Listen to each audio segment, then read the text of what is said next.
Friday night drinks at your local bar, or maybe even a couple when a major sporting event is on. It's all great, but what if the bar didn't even sell alcohol? Well, a non-alcoholic bar has been opened in Auckland for nearly a month, and health advocates and bar owners here like the idea. But will a concept like this really work in Christchurch? A night out on the town. It can be a social place, but one major problem health advocates have is the country's binge drinking culture. But a new venue in Auckland has some locals talking. It's a bar stripped bare of alcohol. It's nearly a month since the tap bar opened in the city of Sales, and the director of National Addiction Centre here in Christchurch welcomes the idea. Well, I think it's an interesting experiment, and it is based on something that's been tried and is working overseas. So I think where there is a precedent, it has more chance of being successful. And he says it's timely too for anyone wanting to start up a similar venture right here in Christchurch, with the council working on tightening alcohol rules, looking at where and when alcohol can be sold. The draft local policy would see restrictions for off-licence bars, cutting closing times back to 9 p.m, and would see most bars shut up shop by 1 a.m, excluding those in a defined area of the central city, allowing them to stay open beyond that. And although Salmon welcomes the idea of a dry bar, he says it could be difficult to mould into the country's nightlife.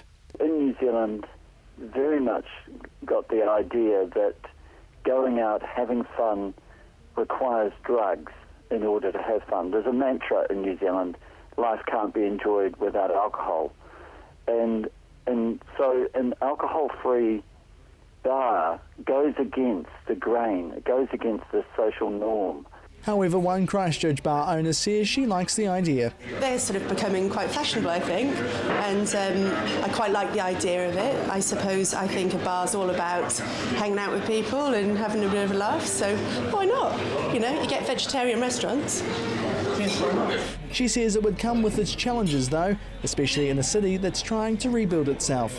One of the things that Christchurch struggles with is rebuilding a really vibrant nightlife in the central city. So I think that a non-alcoholic bar would actually struggle to find enough people. It's a bit of a niche target audience, people who are interested in that. And then, I think it would be a bit difficult, but help, who knows, I really respect anyone who gives it a go. With the council's new draft policy, bars would have to change the way they operate throughout the city, but she says it could be a good thing to get people to have a good time in a different way.